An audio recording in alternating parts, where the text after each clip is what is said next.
Coffee.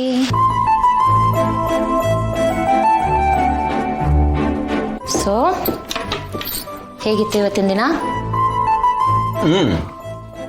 ಚೆನ್ನಾಗಿತ್ತು, but ಒಂದು ಬೇಜಾರು. ಬೇಜಾರು ಯಾಕೆ? ಪಾರ್ಥ ಇವತ್ತು ಆಫೀಸಿಗೆ ಬಂದಿದ್ದ. ಈಗ ಬ್ರೋ, ನಾನು ನಿನ್ನ ಜೊತೆ ಈ ಆಫೀಸಲ್ಲೇ ಕೆಲಸ ಮಾಡ್ತೀನಿ. ನೋಡು ಪಾರ್ಥ, ನನಗೆ ಆ ಜಯದೇವ್ ಮೇಲೆ ಎಳ್ಳಷ್ಟು ನಂಬಿಕೆ ಇಲ್ಲ ಪಾರ್ಥ. ನನಗಿರೋ ಒಂದೇ ಒಂದು ಭರವಸೆ ನೀನು. ನನ್ನ ಕಂಪನಿ ಯಾವತ್ತೂ ಬೀಳಬಾರ್ದು. ನೀನು ಆ ಥರ ನೋಡ್ಕೋಬೇಕು. ನಿಮ್ಗೇನಿಸುತ್ತೆ ಭೂಮಿಕಾ? ನಾನು ಆ ರೀತಿ ನಡ್ಕೊಂಡಿದ್ದು, ಹಾಗೆ ಹೇಳಿದ್ದು ಸರಿ ಇದೆ ಅಲ್ವಾ? ಸರಿಯಾಗಿದೆ. ನೀವು ಅವನ ಕೆಲಸಕ್ಕೆ ಸೇರಿಸ್ಕೊಂಡಿದ್ದಿದ್ರೆ ತಪ್ಪಾಗಿರೋದು. ಅದಕ್ಕೆ ಮನಸ್ಸು ಗಟ್ಟಿ ಮಾಡಿಕೊಂಡು ನೋ ಅಂತ ಹೇಳ್ಬಿಟ್ಟೆ. ಎಷ್ಟೋ ಸರ್ತಿ ನಾವು ನೋ ಅಂತ ಹೇಳಬೇಕಾದ ಜಾಗದಲ್ಲಿ ಎಸ್ ಅಂದ್ಬಿಡ್ತೀವಿ. ಅದೇ ನಾವು ಮಾಡೋ ದೊಡ್ಡ ಮಿಸ್ಟೇಕು.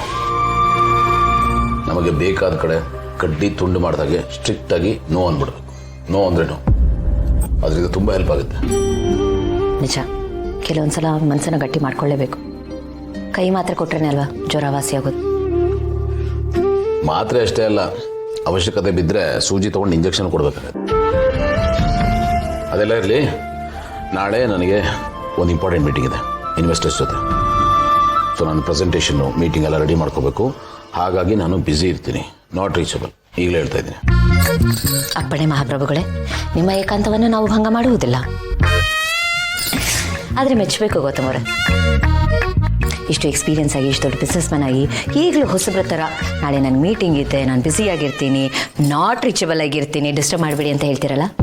ನಿಮ್ಮ ಈ ಸಿನ್ಸಿಯಾರಿಟಿಗೆ, ನಿಮ್ಮ ಹಾರ್ಡ್ ವರ್ಕ್ಗೆ ಹ್ಯಾಟ್ಸ್ ಆಫ್. ಹೌದು ಭೂಮಿಕಾ, ಜೀವನದಲ್ಲಿ ಹಸಿವಿರಬೇಕು, ಪರ್ಪಸ್ ಇರಬೇಕು, ಗುರಿ ಇರಬೇಕು. ಅದೇ ನಮ್ಮನ್ನು ಆ್ಯಕ್ಟಿವ್ ಆಗಿಡೋದು. ಇಲ್ಲದೆ ಹೋದರೆ ಈ ದೇಹ ಮನಸ್ಸು ಎಲ್ಲ ಒಂಥರ ರಸ್ಟ್ ಹಿಡಿದೋಗ್ಬಿಡುತ್ತೆ. ಜೀವನದಲ್ಲಿ ನಾವು ಇಂಟೆನ್ಸ್ ಆಗಿರಬೇಕು, ಇಂಟೆನ್ಸ್ ಆಗಿ ಬದುಕಬೇಕು. ನಾವು ಮಾಡೋ ಪ್ರತಿಯೊಂದು ಕೆಲಸನೂ ಫಸ್ಟ್ ಟೈಮ್ ಮಾಡ್ತಾ ಇದ್ದೀವಿ ಅಂದ್ಕೊಂಡು ಮಾಡಬೇಕು. ಅವಾಗಲೇ ಎಲ್ಲ ಕರೆಕ್ಟಾಗಿರೋದು.